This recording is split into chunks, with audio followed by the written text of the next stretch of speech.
레위기 8장 10에서 30절까지의 말씀을 교독하도록 하시겠습니다.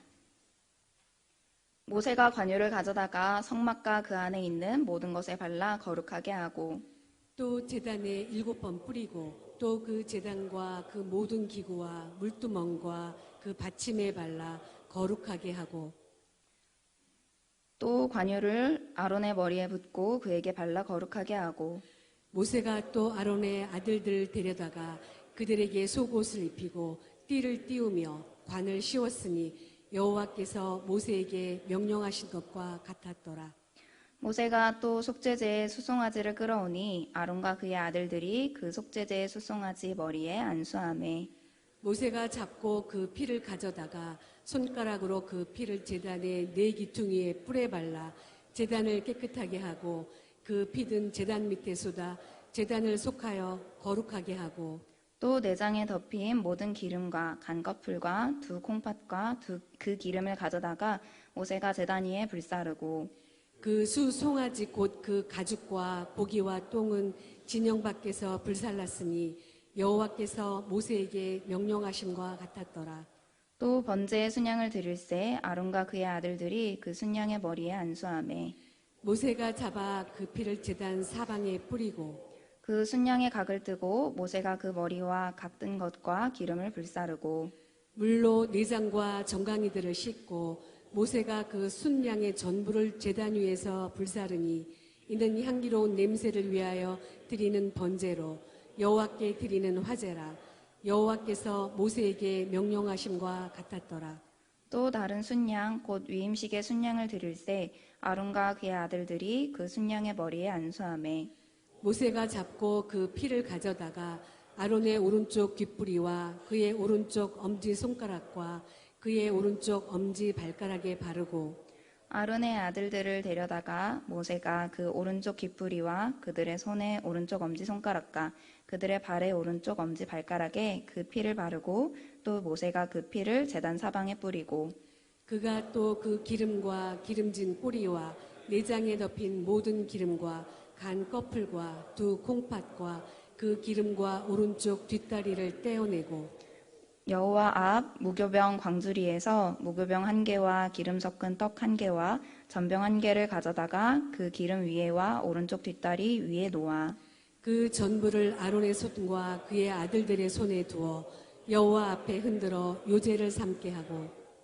모세가 그것을 그들의 손에서 가져다가 제단 위에 있는 번제물 위에 불사르니 이는 향기로운 냄새를 위하여 드리는 위임식 제사로 여호와께 드리는 화제라. 이에 모세가 그 가슴을 가져다가 여호와 앞에 흔들어 요제를 삼았으니 이는 위임식에서 잡은 순양 중 모세의 몫이라. 여호와께서 모세에게 명령하심과 같았더라. 함께 읽도록 하겠습니다. 모세가 관유와 제단 위에 피를 가져다가 아론과 그의 옷과 그의 아들들과 그의 아들들의 옷에 뿌려서 아론과 그의 옷과 그의 아들들과 그의 아들들의 옷을 거룩하게 하고 아멘. 네, 샬롬 사랑하는 성도님들, 수요예배에 오신 모든 성도님들을 사랑하고 축복합니다. 네, 우리 양옆 앞뒤에 계신 분들과 이렇게 한번 인사해 볼까요? 하나님께서 당신과 함께 하시길 축복합니다. 하나님께서 당신과 함께 하시길 축복합니다. 네, 우리 오늘 함께 읽은 말씀은 바로 레위기입니다. 레위기 모두 다 아시다시피 제사와 법이 참 많은 책이죠. 이렇게 제사나 법으로 가득 찬 레위기는 읽어내리기가 쉽지 않습니다. 네, 그러나 레위기 속에는 우리가 생각하지 못한 하나님의 놀라운 뜻들이 아주 많이 담겨 있습니다. 그래서 오늘은 그 일부를 알아가고자 함께 하나님의 뜻을 알아가고 더욱더 하나님의 뜻에 다가가는 우리의 삶이 되기를 소망합니다. 먼저 구약 성경의 이름들은 책 앞에 맨 먼저 언급되어지는 단어들로 제목을 짓습니다. 그래서 예를 들어서 창세기는 맨 처음 글자가 태초에라는 바라시트라는 단어입니다. 그래서 창세기의 제목은 그래서 태초에 창세기로 지어지게 되죠. 그렇다면 레위기는 어떠한 첫 번째 단어로 이루어져 있을까? 그리고 레위기에 히브리어 제목은 원래 무엇이었을까? 이걸 레위기 1장 1절을 찾아보시면 나오는데요. 레위기 1장 1절, 이걸 히브리어로 보게 되면 제일 첫 번째 나오는 단어는 바이크라라는 단어로 그가 부르시다 라는 뜻입니다. 그래서 레위기를 시작하는 첫 번째 말은 하나님께서 모세를 부르신다는 뜻의 책입니다.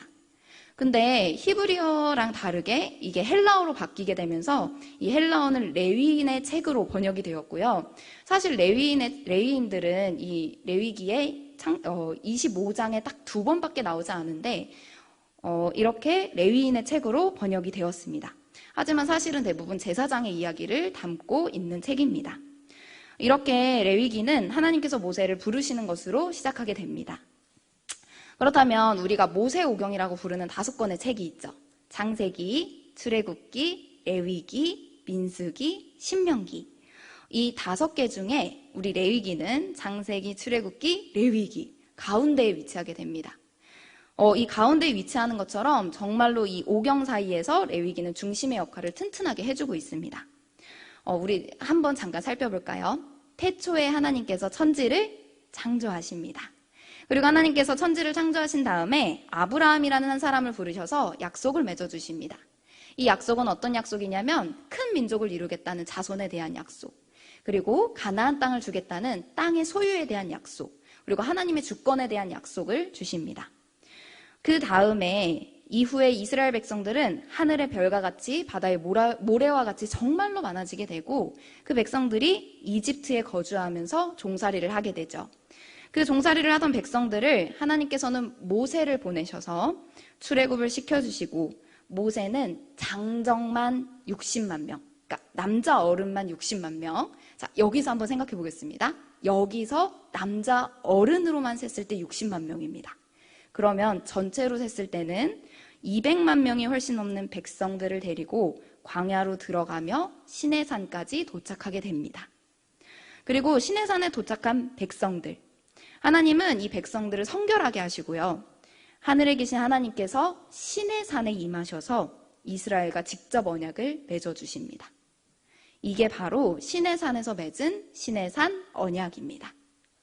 이 언약을 통해 하나님께서는 이스라엘 백성이 떠돌이에 불과했음에도 불구하고 여호와의 백성, 여호와는 이스라엘의 하나님이 되어주시죠. 근데 놀라운 사실은 이 다음에 있습니다. 시내산에서 하나님께서 임하실 때 하늘과 땅은 하나님을 담아낼 수가 없어서 진동하고 흔들리기 시작합니다. 출애굽기 19장 16절과 18절을 함께 읽어보도록 하겠습니다. 여기에 있는 말씀들은 하나님께서 시내산에 임하셨을 때 땅과 하늘이 하나님을 담아낼 수가 없어서 온몸으로 진동하고 있는 모습을 보여줍니다. 우리 같이 19장 16절 그리고 출애굽기 19장 18절을 한번 같이 읽도록 하겠습니다. 시작. 셋째 날 아침에 우레와 번개와 빽빽한 구름이 산 위에 있고 나팔 소리가 매우 크게 들리니 진중에 있는 모든 백성이 다 떨더라. 시내산에 연기가 자욱하니 여호와께서 불 가운데서 거기 강림하심이라. 그 연기가 옹기 가마 연기같이 떠오르고 온 산이 크게 진동하며. 아멘. 이 말씀에서 보다시피 시내산에 임하신 하나님을 하늘과 땅은 담아낼 수가 없습니다. 그리고 이 광경을 이스라엘 백성들은 모두 보게 되죠. 또한 이스라엘 백성들도 두려워하면서 떨게 됩니다. 이러한 하나님의 신비, 초자연적인 압도감, 그리고 영광, 이러한 것을 오토라는 학자는 하나님의 거룩이라고 불렀습니다. 거룩이란 하나님의 본질적인 특성인데요. 이게 조금 어려운 말이죠. 그러니까 우리 주변에, 우리 성도님들 주변에 보시면 이 사람 참 따뜻하네 느껴지는 사람들 있죠. 그리고 이 사람 참 똑똑하고 영특하다. 이 사람 참 똑똑하고 유능하네 라고 느껴지는 분들이 계실 겁니다. 또한 주변에서 이 사람 참 밝아 라고 하는 사람들도 있을 거예요. 이런 것처럼 우리는 사람마다 가진 특성을 느끼게 됩니다.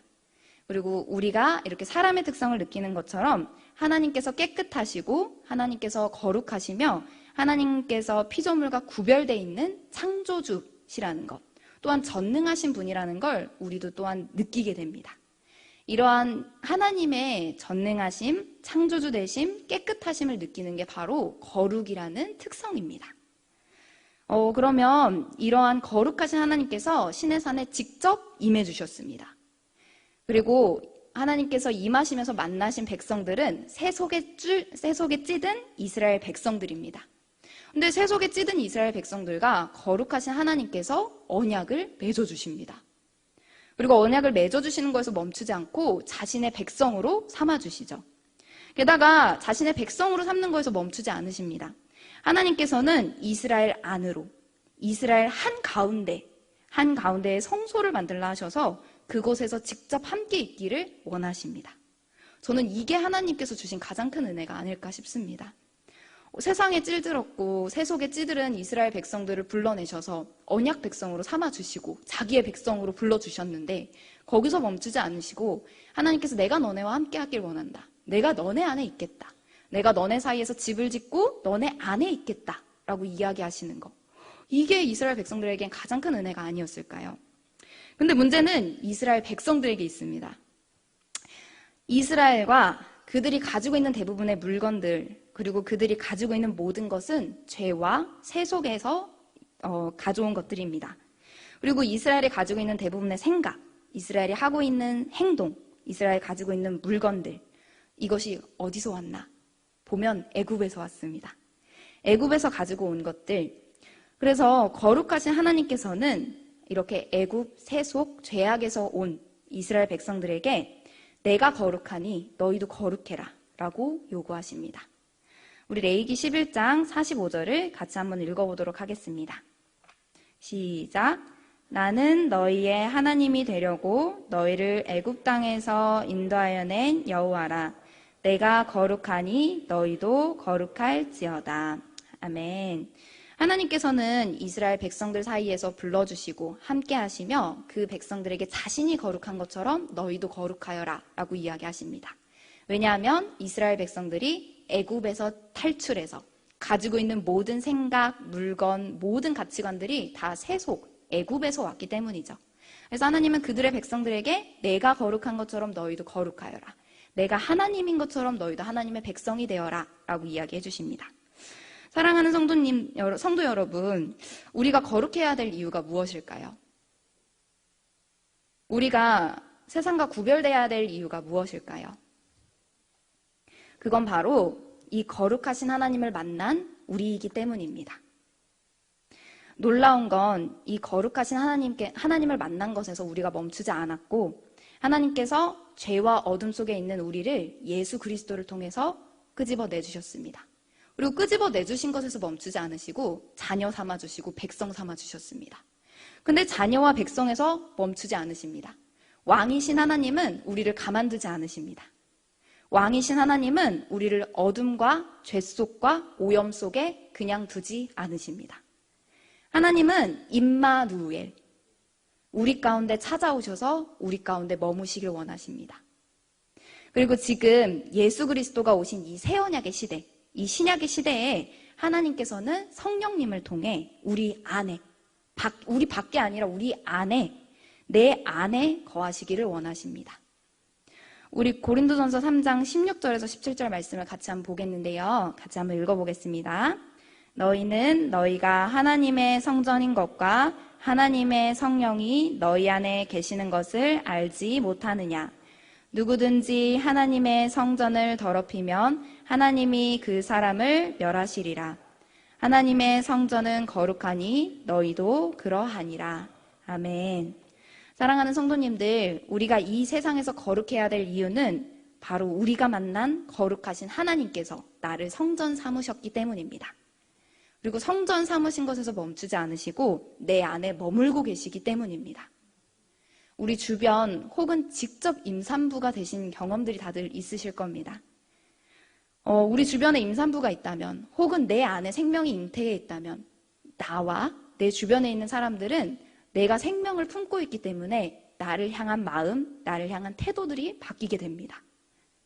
이런 것처럼 한 사람의 생명도 이렇게 한 사람의 생명이 내 안에 있어서 내 마음과 다른 사람들의 태도가 바뀌게 된다면 거룩하신 하나님께서 내 안에 계시는데 우리의 삶의 변화가 어떠한 경험을 하게 될까요? 내 마음, 내 몸, 영혼, 입술, 우리의 환경, 태도, 내 안에 계신 하나님으로부터 시작되는 거룩한 변화들이 일어나게 될 것입니다. 그러한 변화들이 우리 성도님들 안에 계신 성령님, 하나님의 영을 통하여서 이루어지길 간절히 소망합니다. 그러나 우리 성도님들 신앙생활을 하면 할수록, 그리고 오래 하면 오래 하신 성도님일수록 말씀은 굉장히 찬란한데 나의 삶, 나의 현실과의 괴리를 많이 느껴보셨을 것 같습니다. 하나님이 성도를 향하신 약속의 말씀은 저는 항상 말씀을 묵상할 때마다 이런 표현을 씁니다. 하나님의 말씀이 참 찬란하다. 하나님의 말씀이 참 빛난다. 진짜 너무 놀랍다. 요즘 말씀을 묵상하고 이제 볼 때마다 그런 느낌을 받거든요. 근데 그 말씀을 적용하고 실제로 살아가려고 하면 그렇게 되지 않는 저의 모습을 저는 만나게 됩니다. 그런데 이 성전의 비유를 듣고 생각을 하면서 이런 생각이 좀 들었습니다. 하나님께서 나를 성전 삼아 주셨는데 내가 죄로 인해서, 특별히 죄의 그 성전 안에 꾸정물들이 계속 콸콸콸콸콸 들어오고 있지 않은가. 성전 안에 하나님께서 머무시는 내 성전 안에 죄로 인해서, 미움으로 인해서, 시기로 인해서, 질투로 인해서, 다툼으로 인해서, 음란으로 인해서, 거짓말로 인해서, 하나님보다 더 사랑하는 것들로 인해서 성전된 내 안에 꾸정물들이 계속 들어오고 있지 않은가. 근데 그 안에 내가 사랑하는 하나님께서 머물고 계시다는 겁니다. 그러나 성경은 이러한 사람들까지도 하나님께서 어떻게 세우시는지 이야기하고 있습니다. 오늘 바로 그 이야기가 레위기 8장의 제사장 위임식입니다. 오늘 레위기 8장은 제사장 위임식의 이야기인데요. 여기서 위임되는 사람들은 아론과 그의 아들들입니다. 하나님께서는 레위기 8장 1에서 5절에 모세를 부르십니다. 그리고 모세를 부르셔서 이렇게 이야기하시죠. 모세야, 아론과 아들들을 불러와라. 그리고 아론과 아들들을 씻겨라. 옷을 입혀라. 기름을 부어라. 제사를 드려라. 이 모든 과정들이 제사장으로서 위임되는 순서입니다. 우리가 위임식, 우리가 임직식을 할 때 이 앞에 많은 순서들이 있지 않습니까? 그런 것처럼 제사장으로 위임될 때 필요한 순서들이죠. 그런데 우리는 성경에서 제사장을 언급할 때 앞에 꼭 붙이는 그 단어들이 있습니다. 그 말들이. 기름 부음 받은 제사장, 기름 부음 받은 대제사장. 제사장 위임식을 봤을 때는 제사장 위임식에 기름 부음만 있는 건 아닌데 몸도 씻기고 옷도 입히고 뭐 기름도 붓고 제사도 지내고 많은 일을 하는데 왜 대제사장, 제사장들을 부를 때는 기름 부음 받은 제사장이라고 부르는 걸까? 그것은 아론의 과거와 연관이 있습니다. 우리 같이 앞에 살펴봤던 것처럼 다시 출애굽기로 한번 돌아가 보겠습니다. 아까 출애굽기 19장에 여호와 하나님께서 어느 산에 임하셨죠? 네, 다들 기억력이 되게 좋으시네요. 시내산에 임하셨습니다. 시내산에 하나님께서 임하시고 그냥 오신 게 아니라 불과 연기와 땅이 흔들리고 진동하면서 하나님의 영광을 나타냅니다. 그리고 하나님께서는 10개의 언약, 우리 성도님들께서 잘 아시는 10계명을 새겨주시기 위해서 모세를 40일간 시내산으로 부르십니다. 우리 출애굽기 24장 17에서 18절을 같이 한번 읽어보도록 하겠습니다. 산 위에 여호와의 영광이 이스라엘 자손의 눈에 맹렬한 불같이 보였고 모세는 구름 속으로 들어가서 산 위에 올랐으며 모세가 40일 40야를 산에 있으니라. 아멘. 사랑하는 성도님들, 40일간 모세와 하나님께서 시내산에 머무셨다면 불같은 하나님의 영광, 하나님께서 임재하셨기 때문에 나타난 하나님의 영광이 계속 시내산에 있었을까요? 아니면 없었을까요? 설교자의 상상으로 저는 동일하게 하나님의 영광이 시내산에 있었으리라 생각합니다. 그런데 이런 하나님의 불과 같은 영광이 눈앞에 있음에도 불구하고 이스라엘 백성들은 모세가 산에서 계속 내려오지 않자 아론에게 몰려가 이야기합니다. 출애굽기 32장 1절 제가 읽도록 하겠습니다. 백성이 모세가 산에 내려옴이 더딤을 보고 모여 백성이 아론에게 이르러 말하되 일어나라 우리를 위하여 우리를 인도할 신을 만들라 이 모세 곧 우리를 애굽 땅에서 인도하여 낸 사람은 어찌 되었는지 알지 못함이니라. 와, 참 배은망덕하지 않습니까? 40일간 자신들을 위해서 이 언약의 돌판을 새기러 올라간 모세, 그 모세가 내려오는 게 살짝 더디다고 이스라엘 백성들이 참지 못하고 아론에게 찾아갑니다. 그리고 그 아론에게 붙잡고 이야기하는 것이 모세가 우리 눈에 보이지 않습니다. 그리고 우리를 인도하는 신을 만들어 주십시오. 이렇게 이야기하는 겁니다. 근데 이 배은망덕한 이스라엘 백성보다 더 배은망덕한 것은 바로 아론이었습니다. 아론은 모세도 없고 자신들을 인도할 신을 요구하는 백성들에게 금을 다 모아가지고 그 금을 녹여서 금송아지 우상을 만들어줍니다. 그리고 금송아지 우상을 만들어주는 것에서 멈추지 않고 그 우상 보고 여호와 하나님이라고 아론이 부릅니다. 아론이 부르자 이스라엘 백성들은 다 그 금송아지 우상이 여호와 하나님으로 알겠죠. 그리고 그 여호와 하나님이라고 부른 그 금송아지 앞에서 제단을 쌓고 제사까지 드리기 시작합니다. 백성들은 그 금송아지 앞에서 먹고 마시며 흥청거리고 뛰놀기 시작합니다. 하나님은 이러한 백성들을 보시고 타락했다라고 말씀하시죠. 아론의 죄는 우상을 만들었고 여호와의 이름을 망령되게 일컬었고 우상 앞에서 백성들이 제사까지 드리게 만들었습니다. 그리고 이 죄는 결국 백성을 타락하게 만듭니다. 근데 놀라운 건 이 타락이라는 단어가 노아의 시대, 노아의 부패한 사람들에게 똑같이 사용된 단어입니다. 그 시대에는 세상이 썩었고 무법이 천지한 시대였습니다. 아론의 죄는 이렇게 백성을 타락하게 만들고 하나님께서는 백성들에게 재앙을 내리십니다. 근데 그 재앙이 가난도 아니었고 저주도 아니었고 이스라엘 백성들에게 병을 주신 것도 아니고 관계 사이에 문제를 일으킨 것도 아닙니다. 그 재앙은 하나님께서 함께 하시지 않는 부재, 이별입니다. 하나님께서는 이스라엘 백성들에게 아론의 죄를 통하여서 재앙을 주셨는데 그 재앙은 바로 하나님과 이스라엘 백성 사이의 이별입니다. 이스라엘 백성이, 모든 믿는 그리스도인들이 이 세상에서 구별된 이유는 무엇일까요? 그건 여호와 하나님께서 함께 하시기 때문입니다. 우리의 구원은 여호와의 임재입니다. 그리고 하나님이 함께 하심입니다. 그러나 아론은 이 하나님과 이스라엘 백성들의 관계를 깨트린 주범입니다. 하나님께서 얼마나 화나셨는지 함께 보도록 할까요? 출애굽기 32장 9에서 10절입니다. 같이 한번 읽어보겠습니다. 여호와께서 또 모세에게 이르시되 내가 이 백성을 보니 목이 뻣뻣한 백성이로다. 그런즉 내가 하는 대로 두라. 내가 그들에게 진노하여 그들을 진멸하고 너를 큰 나라가 되게 하리라. 그나마 다행이었던 것은 모세가 목숨을 걸고 하나님께 간구하기 시작합니다. 하나님, 저를 생명책에서 지워주십시오. 하나님, 이스라엘 백성들과 함께하지 않으신다면 저를 생명책에서 지워주십시오. 이스라엘 백성들을 위하여서 모세가 목숨을 걸고 간구합니다. 그리고 하나님께서는 이 자비로우시고 은혜로우시며 모세의 간구를 들으시고 죄를 용서해 주십니다. 그리고 다시 언약을 맺어 주십니다. 그런데 하나님께서는 그 뒤에 아론을 부르시기 시작하십니다. 그리고 아론을 부르셔서 백성과 하나님 사이의 중보자로, 하나님과 언약 백성의 중보자인 제사장으로 아론을 다시 세우십니다. 이게 바로 오늘 레위기 8장 제사장 위임식입니다. 이렇게 보니까 아론에게 주어진 이 제사장이란 자리가 되게 영광스럽지 않나요? 하나님은 이런 아론과 같은 사람까지도 사용하는 분이십니다.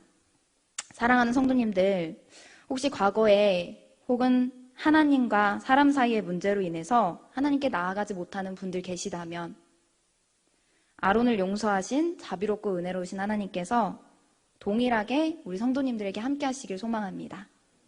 그리고 그런 자비롭고 은혜로운 하나님 앞에 나아가 보시길 소망합니다. 그래서 하나님은 오늘 본문처럼 제사장 위임식의 기름, 특별히 거룩하게 하는 기름을 아론과 아들들에게 부으십니다. 이전에는 이스라엘 백성들과 함께 세속의 영역에 있었던 아론입니다. 근데 이 아론에게 하나님께서 기름을 부어주십니다.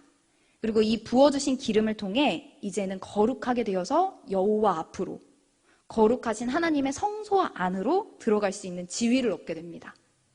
실제로 레위기 8장에 기름 부음과 제사장 위임식 후에 레위기 9장 23절에 보면 아론은 모세와 함께 회막으로 들어가기 시작합니다. 그리고 기름 부음을 통해서 여호와를 섬길 지위를 얻어서 자신의 죄, 백성의 죄, 그 죄를 용서해달라고 제사를 드릴 수 있는 속죄제물, 번제, 화목제를 드리기 시작합니다. 또 이전까지 여호와 하나님은 모세하고만 대화하셨습니다. 나중에 성경을 한번 찾아보시면 레위기 8장 그 제사장 위임식 이전까지는 하나님께서 모세만 부르십니다.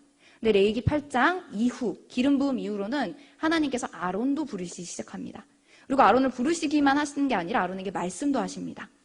즉 하나님과 아론이 대화하기 시작한 거죠. 이렇게 기름 부음은 아론을 거룩하게 하였고 아론과 하나님 사이의 관계를 만들어줍니다. 그리고 여호와 하나님께서 함께 하시는 아론이 축복하자 이스라엘 백성들에게 하나님의 영광, 하나님의 불이 나타납니다. 사랑하는 성도님들 참 놀랐죠? 근데 이 이야기는 성경과 아론에 멈추지 않습니다. 이 이야기는 우리에게도 동일합니다. 죄, 수치, 세속, 어둠에 있었던 우리를 예수 그리스도를 통해서 하나님께서 기쁘게 받으시는 진정한, 신령한 예배를 드리는 제사장으로 하나님께서 부르셨습니다. 우리 함께 베드로전서 2장 5절 그 부르심의 말씀을 같이 한번 읽어보도록 하겠습니다. 너희도 산돌같이 신령한 집으로 세워지고 예수 그리스도로 말미암아 하나님이 기쁘게 받으실 신령한 제사를 드릴 거룩한 제사장이 될지니라. 아멘. 이 말씀을 보시면 우리 성도님들께서 산돌같이 신령한 집, 우리 성전으로 세워지시고 예수 그리스도로 말미암아 하나님께서 기쁘게 받으시는 신령한 제사, 진정한 예배를 드리는 거룩한 제사장이 되어질 것이다 라고 이야기합니다. 그러면 사랑하는 성도님들, 예수님을 통해서 우리는 제사장으로 부르심을 받았습니다. 그러면 하나님께서 거룩하시듯이 우리도 거룩해야만 합니다. 그리고 이제 우리 힘으로 거룩해지는 거 말고 하나님께서 우리를 너무 잘 아셔서 그 꾸정물이 많은 우리를 너무 잘 아셔서 미리 준비하신 성령님을 통해서 누구를 통해서? 성령님을 통해서 우리의 마음의 중심, 입술, 생각, 행동, 방법 모두가 하나님의 방법으로 순종하기를 원하십니다. 말씀을 마치기 전에 오늘은 석가탄신일이자 스승의 주일입니다. 스승의 날입니다. 네, 스승의 날이죠. 우리 사랑하는 성도님들, 스승님들께 다들 연락하셨나요? 우리 성도님들이 스승님이 되실 수도 있을 것 같은데요. 우리 성도님들에게 가장 큰 스승은 누구신가요? 예수님. 감동받으시겠는데요. 네, 나의 고민을 털어놓는 사람. 내 고민을 들어주고 내가 방법을 묻는 사람. 그 방법을 묻고 내가 들은 방법대로 따르고 순종하는 스승. 우리 성도님들에겐 누가 있으십니까? 남편, 아내, 전도사님, 목사님, 아니면 은사님, 다들 있으실 것 같은데요. 바라기로는 사랑하는 우리 서울수정교회 성도님들이 우리 대답하신 것처럼 모두 다 성령님을 스승으로 모시길 원합니다. 마지막으로 이제 말씀 두 구절만 읽고 마치려 합니다. 하나님께서 아론에게 기름을 부어주셨습니다. 그리고 우리에게는 성령으로 기름을 부어주십니다. 성령님께서 우리 안에 계심으로 우리에게 모든 것을 가르쳐주시는 스승이 되십니다. 사랑하는 성도님들이 이 말씀, 우리가 앞으로 읽게 될 말씀을 따라서 성령님의 가르침대로 언제나 그리스도 안에 머물러 있기를 간절히 소망합니다. 그래서 거룩하신 하나님을 닮는 이 시대의 진정한 거룩한 제사장이 되시기를 소망합니다. 우리 함께 말씀 읽도록 하겠습니다. 요한일서 1장 20절과 27절의 말씀입니다. 함께 읽겠습니다. 너희는 거룩한 자에게서 기름 부음을 받고 모든 것을 아느니라. 27절입니다. 너희는 주께 받은 바 기름 부음이 너희 안에 거하나니 아무도 너희를 가르칠 필요가 없고 오직 그의 기름 부음이 모든 것을 너희에게 가르치며 또 참되고 거짓이 없으니 너희를 가르치신 그대로 주 안에 거하라. 우리 함께 들은 말씀 생각하면서 찬양했으면 좋겠습니다.